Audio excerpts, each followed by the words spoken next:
हरियाणा प्रदेश और राजस्थान के दूर दराज से पधारे मंच पर विराजमान हम सबके आदरणीय, पूजनीय और हमारे प्रति स्नेह रखने वाले समर्पित राष्ट्र नेतागण,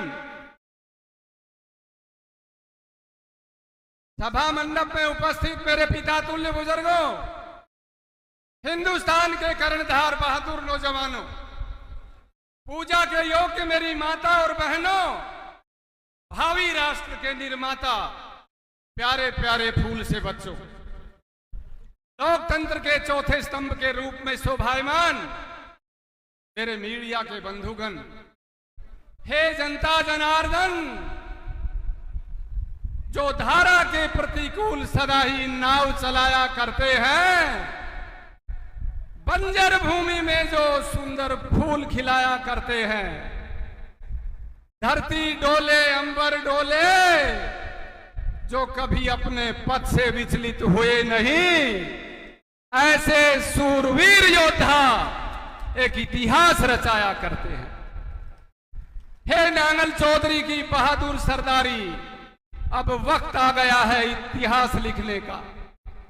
अब वक्त आ गया है अहंकार और अभिमान का घमंड चकनाचूर करने का। अब वक्त आ गया है अपने हक और अधिकारों के लिए सर पे कफन बांध के लड़ाई लड़ने का। चूक मत जाना, मैंने आज स्थानीय विधायक की एक अपील सुनी है, देखी है फेसबुक पे, कि मैंने झूठ और लूट की राजनीति नहीं करी।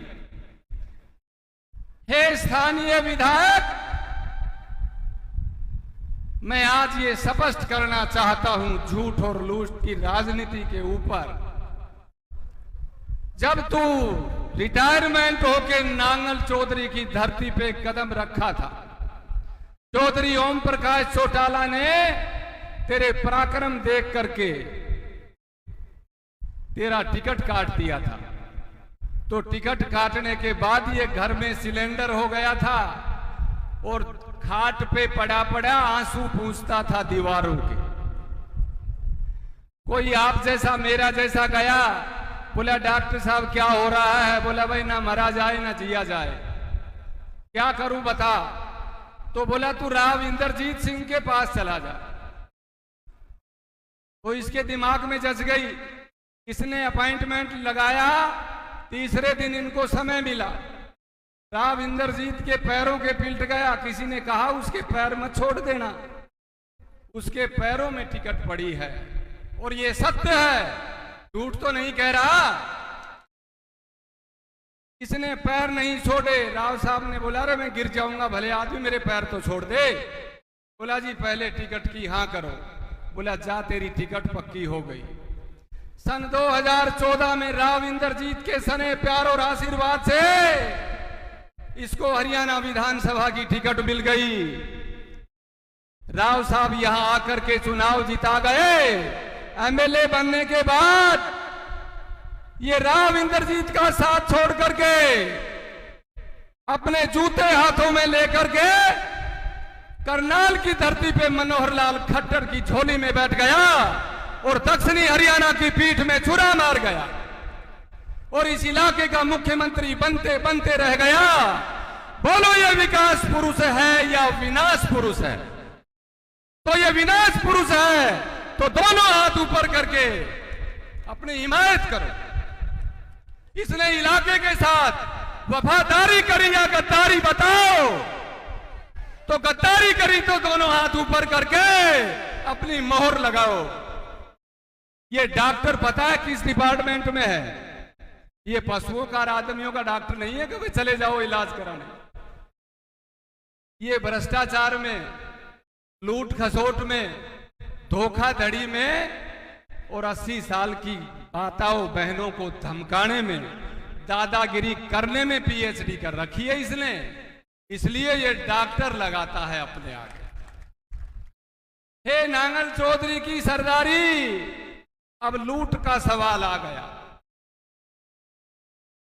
माननीय श्री विनय सिंह जी जानते हैं, ये भी मैं गया हूं झज्जर में एसडीएम रहे हैं अपने सर्विस लाइन में। ये झज्जर में एसडीएम था अभय सिंह यादव 89 से 91 तक। मेरे गांव भाखरी की एक बहन थी, उसके 22 किलो की झगड़े की जमीन थी। वो उसको पता चला कि मेरे गांव का एसडीएम है, वो इसको भाई समझ के इसके पास गई। पत्रकार बंधुओं नोट कर लो, इसने क्या किया, उस बहन से कहा कि बहन मुझे 1 किल्ला दे दे, मैं तेरी जमीन के सारे झगड़े मिटा दूंगा। अरे बहन हमारी कलाई के रक्षा के लिए राखी बांधती है, अपनी गर्दन कटवाने के लिए नहीं। मैं आज ये साबित कर रहा हूं, भरी सभा में 1 किला जमीन अपने परिवार के सदस्य के नाम करवाया और फिर अपनी कलम से उसने एसडीएम कोर्ट का फैसला किया और 4 साल बाद वो किला बेच के नगद कर आया। अभय सिंह, तेरी मां की छाती का दूध पिया है तो नांगल चौधरी की किसी धरती पे मेरे सामने बहस कर ले और आंख मिला के बात कर ले। राजनीति छोड़ दूंगा, राजनीति छोड़ दूंगा। मेरे रहमो करम पे 891 वोटों से जिता के इस गद्दार को हरियाणा की विधानसभा में भेजा था। हे जनता जनार्दन, ये नमक हराम आदमी, एहसान फरामोश आदमी अलवर के लोकसभा चुनाव में मेरे दामाद के खिलाफ उतर गया, इससे बड़ा नमक हराम कोई हो नहीं सकता। मैं धन्यवाद देता हूं नांगल चौधरी की सरदारी को, हमारा जो साथ आपने दिया, हम जीवन भर आपके एहसानों को भूल नहीं पाएंगे। आपका स्नेह प्यार और आशीर्वाद उस बच्चे पे सदा बना रहे, ये मैं मस्तक झुका के आपसे विनती करता हूं। हे जनता जनार्दन, मैं एक बात बताना चाहता हूं। ये कहता है मैंने नाज के कोठे भर दिए। अरे अभय सिंह, पहले तो हम भूखे ही मरते थे, नाज तो जब तू आया है जब ही देखा है। एक बात सुन लो, नाज के कोठे हमारे पहले भी भरे थे और आज भी भरे हैं, पर बदमाश तैने नोटों के कोठे भर लिए तेरे। ये सहन नहीं होगी, वक्त आने दे। ए खाक नसीनो उठ बैठो, वह वक्त करीबा पहुंचा है। अब तख्त गिराए जाएंगे और ताज उछाले जाएंगे। ये स्वाभिमान की लड़ाई है, नांगल चौधरी के ईमान और धर्म की लड़ाई है। सत्य की जीत होनी चाहिए। 4 दिन ठीकरी पहरा लगा लो, इनको पकड़ पकड़ करके बांध देना, हाथापाई मत करना, इलेक्शन को